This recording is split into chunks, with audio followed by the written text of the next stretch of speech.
grand dialogue. Sigika Foba.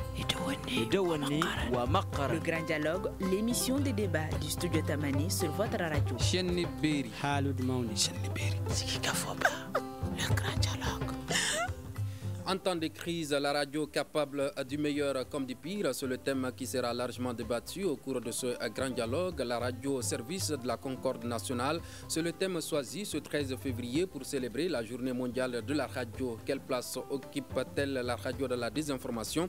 Les radios sont-elles source de désinformation? Quel rôle jouent les radios dans la résolution des crises que traverse le Mali? La radio parvient-elle à asseoir le vivre ensemble? Comment faire pour que la radio soit plus constructive? Studio Tamani ouvre le débat avec nos invités. Fatoumata Koulibaly, dite FC, de l'Office de radio-télévision du Mali, ORTM. Mamoudou Bokoum, président de l'Union des radios et télévisions libres du Mali, URTEL. Au téléphone, Ousmane Abdoulaye, directeur de la radio Nata de Gao. À la présentation, je suis Mrana Kilomaïga. Invité, auditeurs, téléspectateurs, bonsoir et bienvenue. Le grand dialogue. Studio Tamani, s'informer pour comprendre, dialoguer pour s'entendre. Fatoumata Koulibaly, que représente pour vous la radio? Je salue d'abord tous les auditeurs et je vous salue également de m'avoir invité ici. Merci, c'est très gentil parce que la radio me manquait. Et la radio, c'est la vie pour moi. Parce que moi, j'avais dit à l'époque, s'il n'y avait pas de radio, j'allais la créer. C'est la vie, puisqu'il y a tout dedans.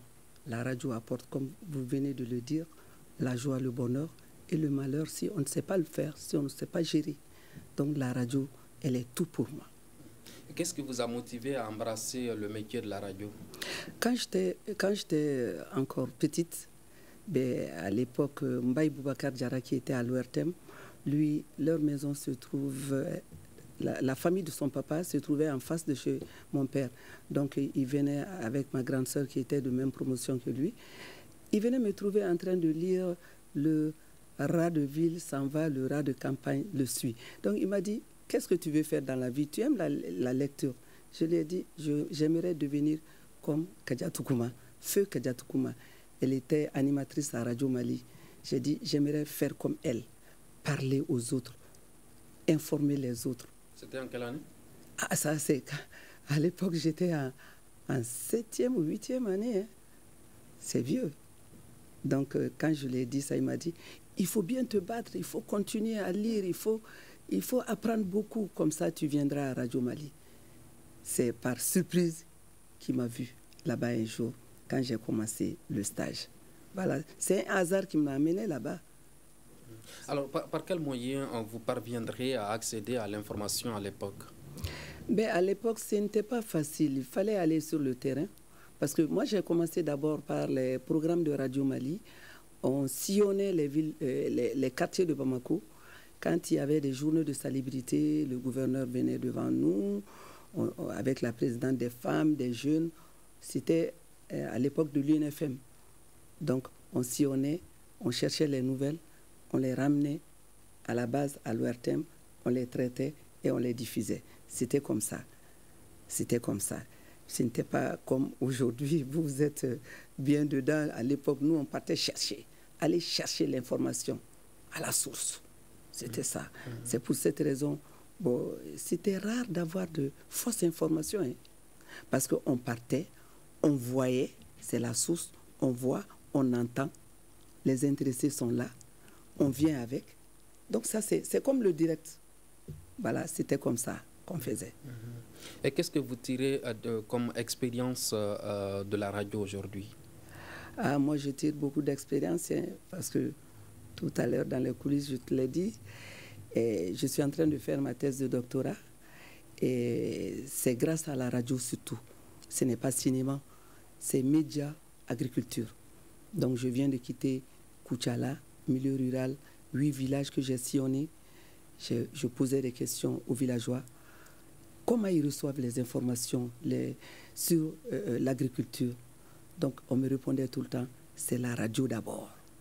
C'est la radio qui est la priorité chez nous. Avec les piles, ça va. Mais quand je posais la question, les téléphones, la télé, on me disait, on n'a pas de sous pour acheter tout ça là. Donc, Tout à l'heure, j'écrivais, je l'ai écrit, j'ai dit, la radio, c'est l'information.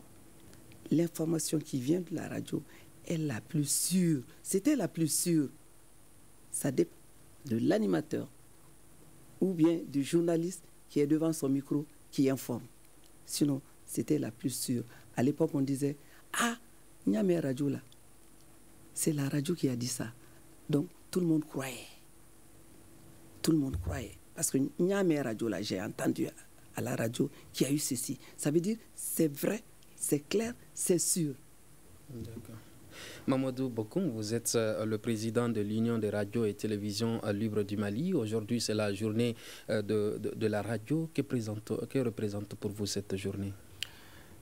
Merci beaucoup. Merci aux auditrices, auditeurs, téléspectatrices, téléspectateurs de Tamani et des radios partenaires et télévisions partenaires. Vous savez, pour moi, cette journée, c'est comme un hommage mérité rendu à la radio. Déjà, la radio a 100 ans. Commémorer une journée au nom de la radio pour la 13e fois consécutive, je crois que c'est un honneur pour nous en tant qu'hommes de radio. C'est une façon de rappeler un peu le passé glorieux de la radio. Et aujourd'hui, la radio est à quel niveau? Quels sont les défis auxquels elle est confrontée? Quelles sont vraiment les préoccupations de ces radios pour que ces radios puissent maintenir le cap? C'est-à-dire le cap d'informer, sensibiliser et de former les citoyens du pays. Et dans l'avenir, quels sont les défis auxquels on est confronté et comment faire pour relever ces défis. Donc, je crois qu'après 100 ans, il est temps vraiment de s'arrêter, faire vraiment un retour rétrospectif, voir un peu qu'est-ce qui a marché, qu'est-ce qui n'a pas marché, qu'est-ce qu'il faut pour que ça aille et dans l'avenir, qu'est-ce qu'il faut alors pour que la radio maintienne sa place. Donc cette journée, elle est importante pour nous à plus d'un titre parce qu'il s'agit là de magnifier l'outil radio lui-même qui a accompagné et qui continue d'accompagner d'ailleurs nos différentes communautés jusqu'à la base. Donc c'est une journée vraiment à travers laquelle on rend hommage les pionniers et les pionnières de cet outil vraiment important et qui permet vraiment le véritable développement d'un pays. D'accord. Vous venez d'écouter Fatoumata Coulibaly qui expliquait son ambition pour la radio. Est-ce que c'est la même motivation chez vous ou vous avez d'autres motivations qui vous ont amené à la radio? Vous savez, la radio, c'est la crédibilité. Elle a évoqué un point, c'est-à-dire aller à la source. Ça y va du principe même de ce métier. Aller à l'information, recouper l'info, vérifier et mettre à la disposition des consommateurs. Donc c'est important parce que ça reste ça reste la même posture. C'est vrai, il y a des brebis galeuses dans toute profession, dans toute activité, mais toujours est-il que pour avoir de la bonne information, il faut aller à la source. Donc cette motivation d'aller à la source, elle reste et elle demeure, elle doit demeurer. Ensuite, avec l'évolution des temps, les choses évoluent. Le travail a un peu évolué aujourd'hui. Il y a eu des nouveaux acteurs, il y a eu des nouveaux outils, il y a eu beaucoup de choses. Donc, il faut être en phase avec le temps. Donc, je crois que, c'est-à-dire cette même motivation d'informer vrai la population elle doit rester la même et l'engagement et la responsabilité sociale des uns et des autres doit être démise pour que la radio reste toujours sous outil qui donne la véritable information, sinon l'information vraie à laquelle les citoyens ont confiance jusqu'à preuve du contraire. Et donc cette motivation doit rester et donc je crois que c'est le même élan. Nous sommes dans la même lancée et pour continuer vraiment à relever, c'est-à-dire à amener là où les précurseurs de la radio ont laissé ce travail. Nous, on continue avec la nouvelle génération et avec de nouveaux outils avec lesquels on est obligé de travailler aujourd'hui. Donc, c'est un défi qu'ils nous ont légué et nous aussi, on va continuer à amener vraiment ce défi à bon port pour que cette crédibilité accordée à la radio reste la même. Elle avait dit qu'à l'époque, il n'y avait pratiquement pas de désinformation.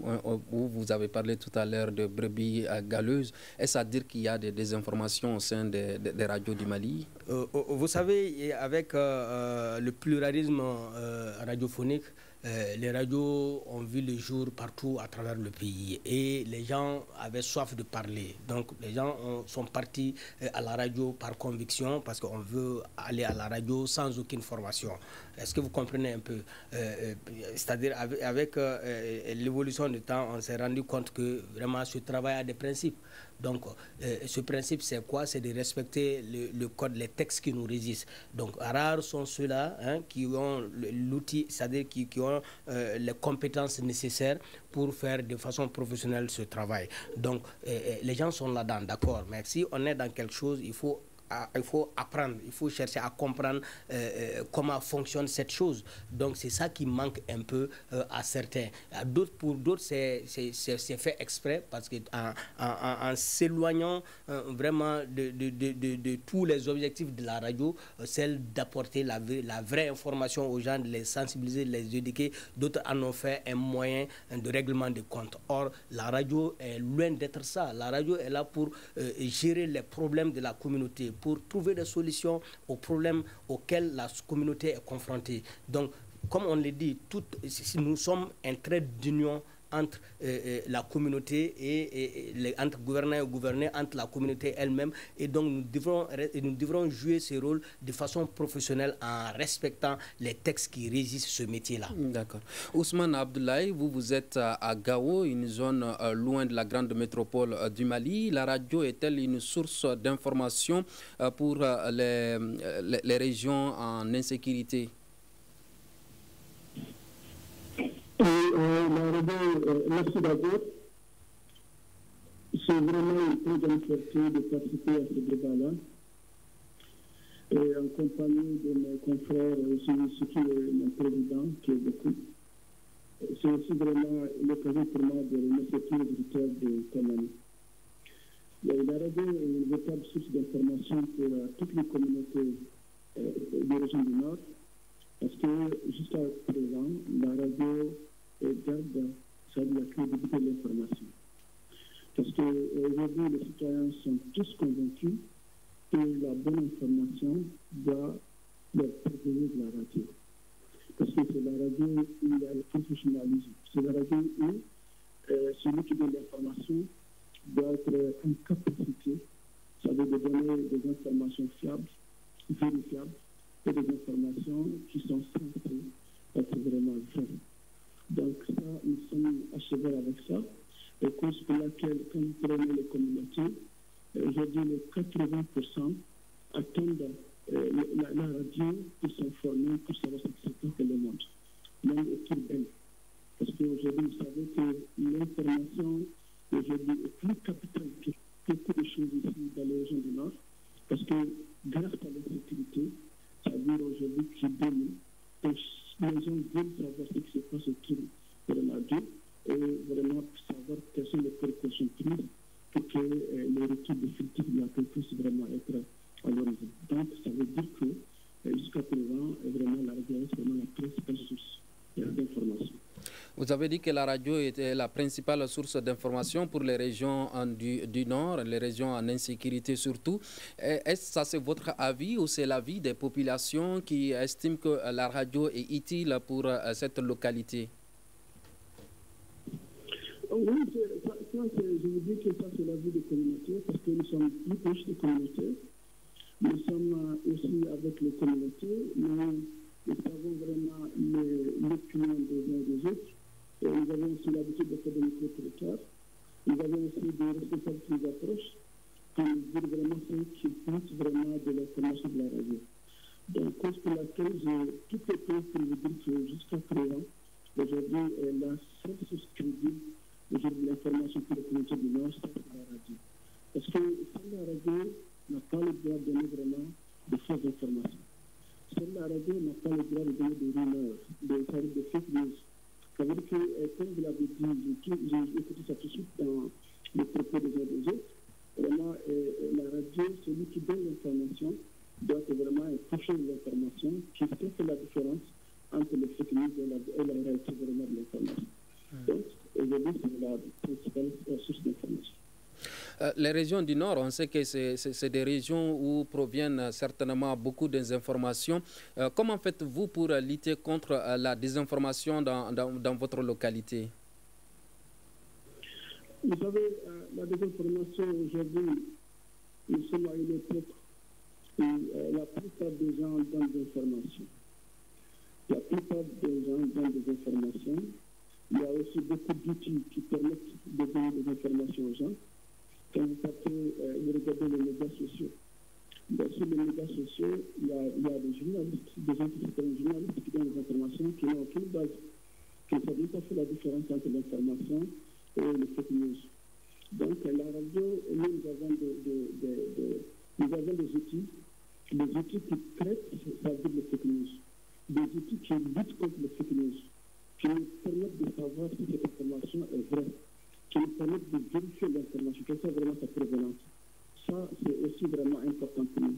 Nous avons aussi des contacts qui nous permettent vraiment d'appeler pour savoir l'information, sa crédibilité.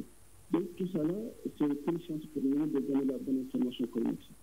Est-ce qu'il vous arrive souvent à donner des informations qui après vont être relevées fausses? Ça arrive parfois parce que vous savez, la désinformation dont vous parlez tout de suite, ça peut arriver de tous les côtés. Ça peut arriver de tous les côtés. Même de bouche à l'oreille, même sur le coup de téléphone. Quelqu'un peut tout de suite appeler pour vous dire quelque chose qui s'est passé dans telle localité. Et puis il y a ça tout de suite. La personne qui vous donne l'information est censée être vraiment un vrai responsable, même si c'est un chef de village. Et après, vérification, ça veut dire une heure ou 2 heures après, les gens qui vont amener qu'on pense vraiment être vraiment levés, décider d'être vraiment, ça veut dire relâché. Donc, c'est pour vous dire que même pas ça, et quand vous regardez les informations sur cette news, on peut vous montrer vraiment des images de la Centrafrique, qu'on va vous dire que ça s'est passé ailleurs, à Kidal, à Galhok, alors que vraiment comme possibilité de réalité. Donc, ça, c'est des choses qui peuvent arriver, mais aujourd'hui, nous sommes tous vraiment à cheval pour toujours vérifier l'information avant sa diffusion. Parce qu'on sait que l'information peut être vraiment plus fatale que vraiment une arme. D'accord. Les avis des populations du Mali divergent sur l'utilité de la radio dans la lutte contre la désinformation. Suivant ces quelques réactions recueillies au sud et au centre du pays. La plupart de nos jours, les journalistes aussi ne cherchent pas plus loin ou bien ne creusent pas la source de ces informations. La plupart des journalistes de nos jours cherchent des informations sur les réseaux sociaux. Alors qu'on le sait tous que la plupart des informations sur les réseaux sont souvent des informations erronées qui ne sont pas fiable. Donc, dans ce sens, la radio peut jouer un rôle de désinformation. De nos jours, il y a certaines radios qui donnent des informations en réalité qui ne sont pas à la hauteur. J'ai même été témoin de cela. Il y a un fait qui s'est déroulé quelque part dont je vais cacher le nom. Et il y a une radio qui a eu à diffuser ça d'une manière que je n'étais pas du tout content. En réalité, donc, suite à ce genre d'informations, donc, nous invitons aux promoteurs des différentes radios et aux directeurs techniques en réalité de lutter contre cela. Donc, vraiment, ça peut amener la population à faire certaines choses qui ne sont pas réalisées en ordre. Bien si la radio donne les informations claires et précises, parce que nous écoutons la radio chaque fois, chaque jour. Quand la radio donne les informations, on suit les informations, il y a beaucoup d'informations claires que la radio donne. La radio vérifie les informations avant de diviser. D'accord. Alors, quelle lecture faites-vous, Fatoumata, de ces remarques de ces populations du centre du pays et du sud du pays? Oui, c'est l'époque, parce que on pouvait pas, nous, à notre époque, on ne pouvait pas diffuser comme ça l'information sans vérifier, même s'il fallait appeler le commandant de cercle de l'autre côté ou bien le chef d'arrondissement pour lui poser la question. Et on nous a dit que le marché a brûlé. Est-ce que c'est vrai? Il vérifie, puis il renvoie l'information, on diffuse. Mais tout ça, je pense que c'est manque de formation. Parce que, comme il a dit, le président... Manque de formation de qui? Et manque de formation des animateurs, des journalistes. Il faut qu'on les forme. Sans formation, ça ne marche pas. Parce qu'ils peuvent récolter des informations comme ça, parce que ma nièce m'appelle pour me dire « Ah, le marché a brûlé à Wélé-Sébougou ». Et moi, je viens m'asseoir, je dis « Ah, ma cousine m'a dit que le marché de Wélé-Sébougou a brûlé », sans avoir vérifié. Au cours de la formation, on apprend tout ça. Pendant la formation, il le sait. Le président est là, en face de moi. Il faut que les jeunes soient formés, qu'on les forme, qu'ils soient journalistes, animateurs ou techniciens, qu'ils soient formés. Souvent, on dit que bon, ils travaillent pour des gens, c'est-à-dire ils prennent de l'argent à côté et ils viennent faire la propagande de la personne. Bon, tout ça, c'est manque de formation. Quand la personne est formée, elle ne va pas agir de la sorte. Parce que la radio, tu prononces ces mots, tout le monde entend. Ton grand-père est là, ta grand-mère est là, les enfants sont là, tout le monde. Quand ça s'en va, c'est parti. On ne peut pas mettre la main. Hein? Donc, il faut toujours réfléchir, préparer avant de te mettre devant le micro. Donc, il faut leur dire ça, il faut les former, surtout former. En tout cas, moi, je me base beaucoup sur ça. À qui incombe, selon vous, cette responsabilité? Les directeurs des programmes, les rédacteurs en chef des radios, des différentes radios, c'est eux qui doivent chercher à former leurs agents. C'est ça. Sinon, ce n'est pas l'agent lui-même, il ne sait pas. Bon, il y a certains quand même qui vont se faire former auprès des anciens, qui vont suivre les anciens, leur demander comment on fait. Nous, on nous demande souvent des jeunes, mais il y a d'autres qui s'en fichent, hein, parce qu'ils aiment parler devant le micro, ils veulent se faire entendre, hein, d'autres s'en fichent. Sinon, tous ceux qui aiment parler à la radio, diffuser les informations fiables, crédibles, hein, être même crédible, va chercher à se former. Formation, priorité. En tout cas, chez moi, c'est ça. Beaucoup de ce qui est dit dans ce micro-trottoir reflète-t-il la réalité d'aujourd'hui? Bon, je relève 2 points. Il y en a ceux qui croient que les radios ne donnent pas de vraies infos. Il y en a celles qui croient que la radio donne des informations claires de toutes les façons. C'est-à-dire, comme je l'ai dit, on a une boussole là, en fait, pour faire ce travail-là. Cette boussole, on doit suivre la direction de cette boussole. C'est-à-dire, une information n'est diffusée que lorsqu'elle est recoupée, vérifiée, révérifiée, sinon révérifiée. Deuxièmement, les gens ont tendance à confondre ceux qui évoluent sur d'autres plateformes aux journalistes. Sinon, je ne dirais pas que ça n'existe pas, mais rares sont les journalistes qui prennent une information comme ça sur un réseau social et diffusée. Mais ça ne manque pas, mais c'est très rare. Il faut faire la part des choses. Parce qu'aujourd'hui, toute personne qui a son smartphone, qui donne une information, ou en tout cas qui est un peu éloquent, un peu éloquent, et les gens l'appellent journaliste, lui donnent le qualificatif de journaliste. Il y a ce problème en fait qui est là. Mais toujours est-il que, comme je l'ai dit, les principes sont clairs. On ne diffuse jamais une information vérifiée. Il y a un de mes formateurs qui me dit, même si ta mère te dit que c'est elle ta propre maman, il faut te poser la question. Il faut essayer de vérifier. Mais pour te dire quand vous dites qu'on ne diffuse jamais une information vérifiée, qu'est-ce que non vérifiée, j'ai dit. Voilà. J'ai dit on ne doit jamais diffuser une information qui n'est pas vérifiée. Oui. Ça, c'est le principe qui le dit. C'est l'article premier même du Code d'éthique et de la déontologie. Premier aspect. Deuxième aspect, l'autre qui parle des journalistes, entre guillemets, qui suscitent des problèmes dans la communauté. Il faut que les uns et les autres sachent que le journaliste, l'animateur, travaille pour la communauté. Pourquoi il y a l'éthique? L'éthique est là pour moraliser un peu ce que nous faisons. La déontologie nous enseigne de ne dire que de la vérité. Mais est-ce que toutes les vérités sont bonnes à dire? C'est-à-dire qu'il y a certaines informations, il faut peser le pour et le contre. Est-ce que si je donne cette information, même si elle est vraie, quel peut être l'impact de cette information sur ma communauté? Il y a des infos qui amènent un soulèvement dans ta communauté. Est-ce donner cette information? Est-ce que c'est toutes les radios qui Non, je parle de façon générale, c'est-à-dire les manquements qui peuvent exister. Je parle de façon générale.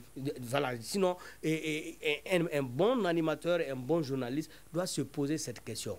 L'information que je vais mettre à la disposition de ceux qui me suivent, quel peut être l'impact de cette information de façon positive ou négative.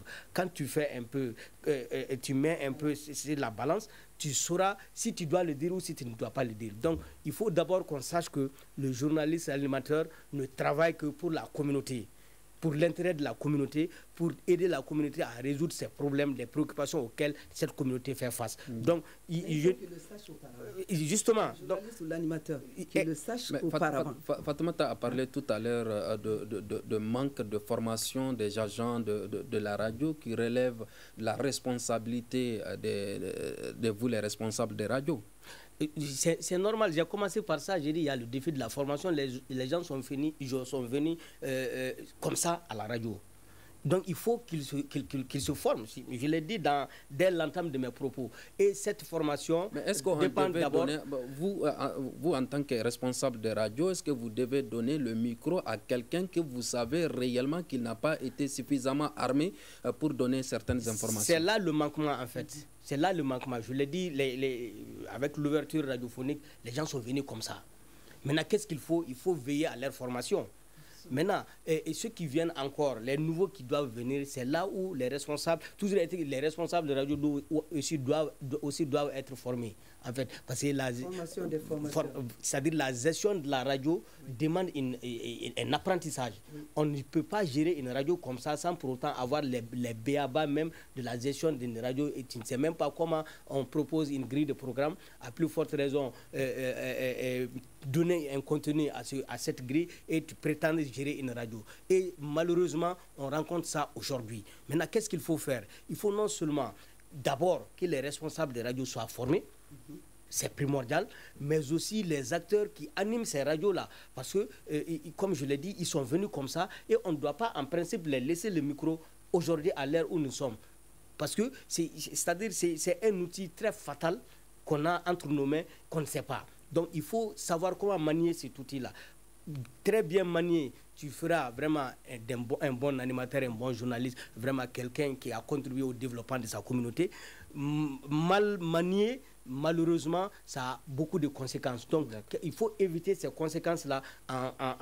Nous qui sommes responsables des médias et responsables des fêtières, on doit mettre ça dans nos plans d'action, la formation en pole position pour permettre vraiment d'assainir ce secteur, pour permettre aux uns et aux autres vraiment de travailler de façon professionnelle. D'accord.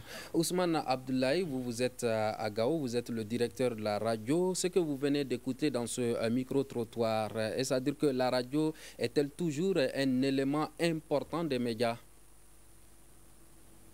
Vous savez, j'ai écouté certains dire qu'il y a des journalistes qui ne se réfèrent qu'aux réseaux sociaux. Vous savez, les réseaux sociaux constituent vraiment une alerte d'information, mais ne constituent pas la crédibilité de l'information. Cela veut dire quoi? Cela veut dire que si tout de suite je vois que vraiment il y a quelque chose qui s'est passé à Kamani, je dois d'abord m'informer auprès du premier responsable de Kamani. Mais vraiment de Mirana Kibi, que je sais qu'il est à Kamani, pour me donner l'adresse vraiment de cette information. Donc les réseaux sociaux ne sont pas vraiment une source fiable sur laquelle on peut vraiment se baser pour donner une information. Mais quand vous regardez les réseaux sociaux, c'est une alerte qui vous permet d'aller à la recherche de la vérification et de la collecte vraiment de cette information. On ne peut pas tout de suite prendre vraiment une information comme ça à chaud sur les réseaux sociaux diffusés. Un journaliste qui fait ça, ou bien un autre qui fait ça, n'est pas prudent. Vous savez, je vais vous dire une chose. C'est-à-dire que si vous regardez aujourd'hui la bête noire, je vais vous dire, la bête noire du journaliste aujourd'hui, des animateurs, ça c'est le sécurité. Ça doit à notre époque. Je dis bien la bête noire du journaliste et des animateurs à cette époque à laquelle ils sont en train de parler ou de travailler, c'est le sécurité. Ça veut dire que ça peut avoir plusieurs natures. Ça peut avoir vraiment plusieurs couleurs. Si je dis ça, c'est comment? Quand vous regardez les fake news, même la voix de la personne, vous pouvez l'écouter. Ça peut être, il y a des machines, il y a des outils, il y a des logiciels qui permettent vraiment de transformer la voix de quelqu'un comme vraiment la voix que vous voulez vraiment écouter. Ça peut être vraiment sur les tweets, ça peut être vraiment sur les écrits, ça peut être vraiment sur les images, ça peut être dans les vidéos. Donc ça veut dire que le journaliste doit être vraiment mûrement armé, mûrement formé pour que vraiment des cas puissent être vraiment élevés. Ça, c'est extrêmement important. Vous savez dire ces choses. Les fake news, ce n'est pas seulement les radios seulement les radios privées. Même la radio étatique ne peut pas s'entraîner facilement. Je dis bien, l'ORFM, c'est notre radio de référence. Rappelez-vous le jour où l'avion algérien était vraiment tombé au Mali. Quand ça a été dit, c'est vraiment des voix les plus officielles que cet appareil était tombé vraiment à Galok. À la dernière minute, c'était vraiment à gauche. Vous comprenez? C'est vraiment difficile. Je dis que vraiment, s'il faut vraiment intensifier vraiment la formation des animateurs et des journalistes, c'est vraiment fake news. Parce que ce fake news aujourd'hui, c'est vraiment un véritable danger pour les médias et pour les communautés.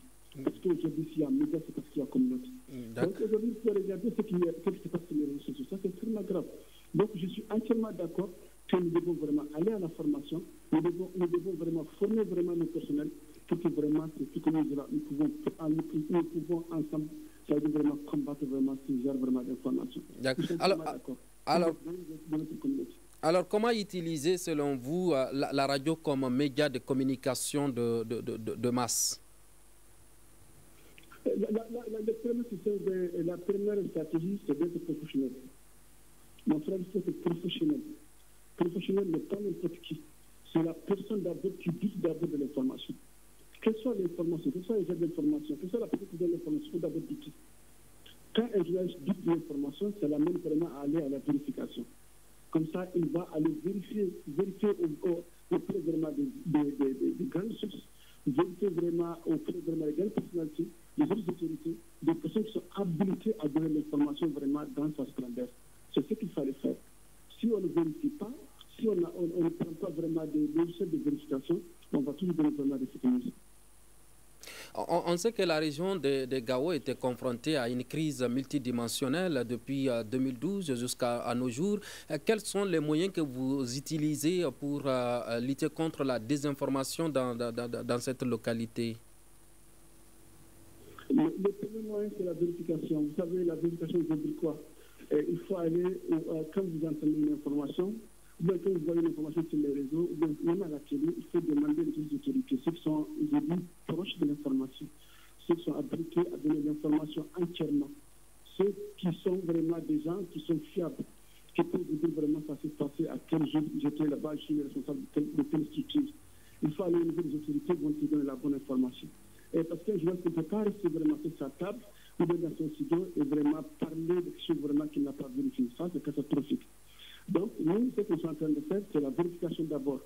Deuxièmement, nous avons des logiciels de vérification vraiment d'informations qui nous proviennent vraiment soit des réseaux sociaux, soit vraiment de Google, soit vraiment de l'Internet, que soit vraiment les moyens. Nous avons vraiment des logiciels pour pouvoir vraiment vérifier l'information. Donc, c'est pour vous dire que nous, ce que nous sommes en train de faire, nous sommes vraiment à cheval chaque jour à travers vraiment nos conférences de rédaction pour que chaque information que nous avons soit vérifiée, qu'on soit sûr que ce qu'on va donner ne sera jamais donné qui donne.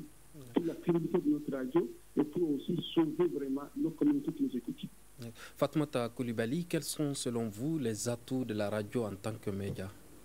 Les atouts, c'est éduquer. La radio permet d'éduquer la population. Moi, en tant qu'ancienne, je l'ai fait plusieurs fois dans mes émissions, à travers mes émissions. Et ça permet de sensibiliser également la population, donner des informations, les distraire. On est là, je dis nous de la radio, nous sommes là pour ça, pour aider la population à se développer. Donc nous partons à la source, par exemple, chez les paysans, nous partons là-bas. Si c'est des paysans qui cultivent du haricot, par exemple, des guindos, des migas, là, nous partons là-bas et nous voyons ce qui se passe et comment ils le font et comment se font leurs récoltes. Et si c'est bon, ces fruits sont bien, on essaie de parler avec la personne, d'interviewer la personne, parce que moi je suis plus radio rural, parce que j'ai fait une spécialisation en radio rurale. C'est pourquoi je vous parle comme ça, du milieu rural. Donc, on fait des interviews des paysans là, sur place, avec les témoignages, on ramène ça et on fait diffuser. Comme ça, les autres vont entendre, ça va les inciter à faire comme ceux qui viennent d'entendre. Ça, la radio permet de développer. Si c'est le problème de santé également, le palu est là, il y a de l'eau, stagnant par-ci, par-là, les enfants tombent malades, on va là-bas, la même chose. Si c'est pour distraire, là, il y a la distraction pendant les fêtes de fin d'année dans les villages, fêtes des villages. Nous partons également prendre de la musique, des chants, et puis on diffuse. Donc, la radio est là pour éduquer. Il le sait, c'est la déontologie de la radio pour éduquer, former, distraire. Et quel est l'impact de la radio aujourd'hui sur la société? Bon, aujourd'hui, nous, dans toutes les localités presque, il y a des radios. Dans toutes les localités, comme je l'avais dit tout à l'heure, dans le milieu Minyanka là-bas, les villages n'ont pas de radio. Les villageois, les chefs de village, les maires souhaitent avoir des radios locales. Mais ils écoutent, le cas de Koutiala que je connais, ils écoutent les radios Yesu de Koutiala et puis Radio Mali, Radio Djamana de Koutiala. Mais ils aimeraient avoir leur radio locale à eux, parler leur langue, discuter de leurs problèmes. S'il y a problème de santé, s'il y a problème d'éducation, discuter de ça. Moi, je pense que ça, c'est mieux. Et ici à Bamako, bon, il y a tellement de radios, il y a beaucoup de radios. Bon, ça distrait, bon, ça éduque, mais il faut revoir encore. Il faut revoir encore. Et je ne vais pas m'hasarder à trop parler de cela, mais tout le monde écoute les radios. Comme je l'avais dit, il y a des radios de propagande des personnes, de certaines personnalités. Il faut qu'on évite ça. Si les animateurs sont formés, Comment réguler les radios qui s'adonnent à des fausses informations selon vous? Bon, comme les responsables sont là, bon, c'est à eux d'en parler. En tout cas, moi, en tant qu'éducatrice, formatrice, parce que je forme les jeunes, donc je leur demande tout simplement éviter de cela pendant votre animation. Il faut animer, il faut dire ce qui est vrai, il ne faut pas mentir, il ne faut pas faire la propagande de telle ou telle personne parce qu'il vous a donné des sous. Parce que vous êtes là, derrière le micro, pour l'ensemble de la population. Tout le monde vous écoute. Donc, faites attention. C'est ce que je dis aux jeunes. Mais comme les responsables, monsieur est devant moi, il peut en parler plus. Boubacar Bokoum, Mamadou Bokoum, qu'est-ce que la radio a pu apporter aujourd'hui en termes de rendement et de développement dans les zones où elle est plantée? La radio est une identité de ces différentes zones. On peut dire que la radio est fondue même aujourd'hui dans les communautés. Comme je l'ai dit, une radio de proximité, comme son nom l'indique, c'est cette radio qui s'occupe des besoins réels de la communauté dans laquelle elle est implantée. En ce sens que tout ce qui s'appelle préoccupation de cette communauté, la doyenne a évoqué notamment dans le domaine de la santé, dans le domaine de l'éducation, dans le domaine de agropastoral, dans le domaine commercial. Donc en tout cas, toutes les activités concernant ces communautés, c'est la radio qui doit aider les communautés à mieux faire, à mieux pratiquer ces communautés, à les enseigner de la bonne manière avec les experts, les spécialistes de la question pour leur permettre vraiment de comprendre sur quel pied il faut danser par rapport à tel ou tel domaine.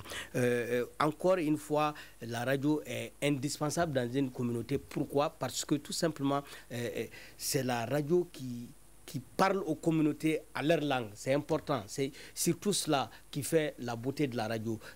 À travers tous les pays, partout où une radio est implantée, vous trouverez que cette radio s'adresse à la population dans la langue qu'elle comprend.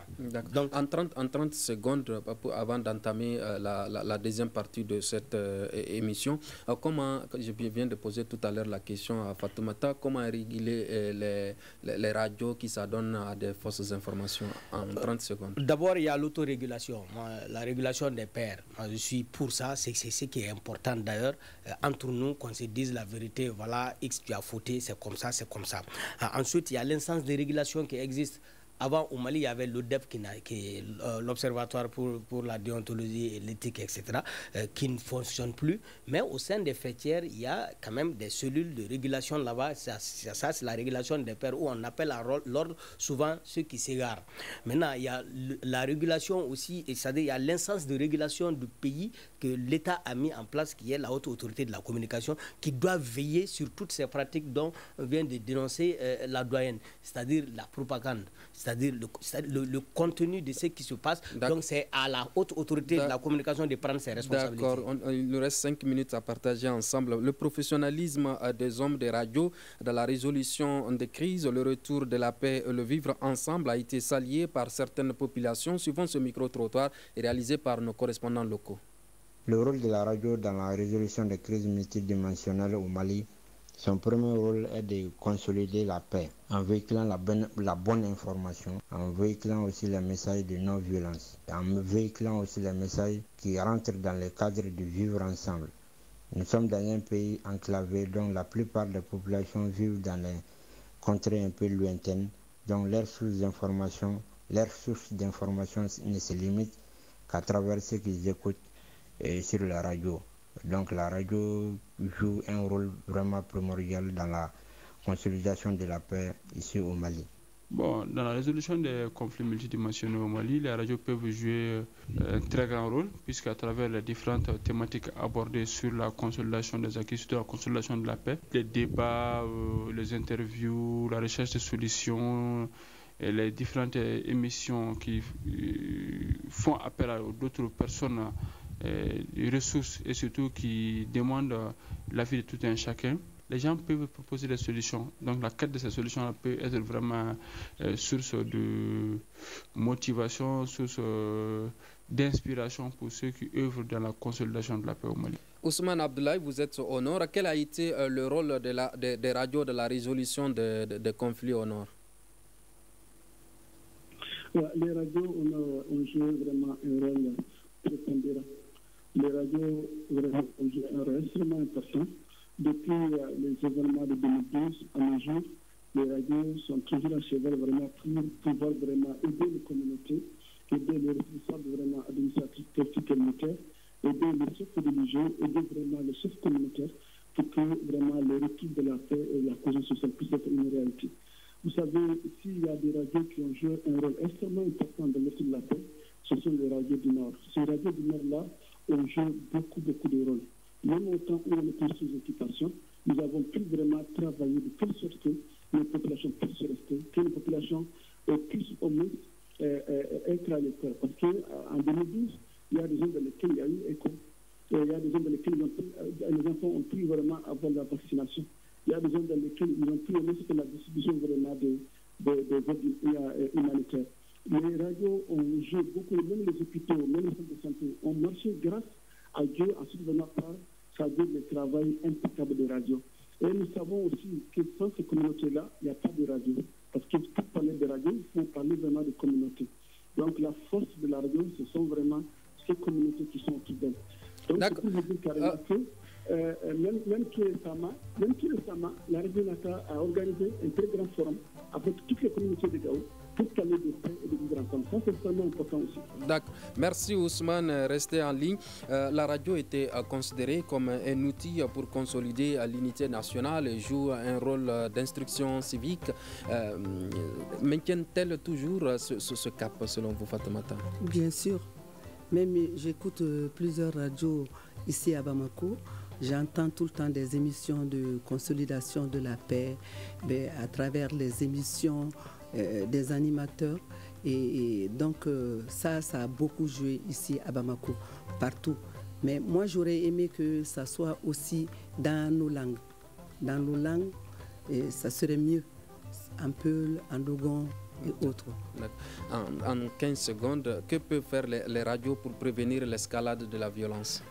Déjà, comme les radios sont dans cette posture depuis le déclenchement de la crise, en tout cas jusqu'à preuve du contraire, aucune radio n'a été inquiétée par rapport à son travail qu'il a fait dans les zones de crise. C'est pour vous dire qu'elles sont dans la posture de rassembleurs des communautés afin de vraiment promouvoir les dialogues intermaliens et en faveur de la paix et de la cohésion sociale. Comme je l'ai dit, cette commission de dialogue intermalien qui vient d'être créée ne fait qu'emboîter les pas aux radios. Merci. On va devoir remettre l'antenne à nos radios partenaires. Merci à nos invités. Le thème était en temps de crise, la radio capable du meilleur comme du pire. Nous étions avec Fatoumata Coulibaly de l'Office de radio-télévision télévision du Mali ORTM, Mamadou Bokoum, président de l'Union des radios et télévisions libres du Mali URTEL, et Ousmane Abdoulaye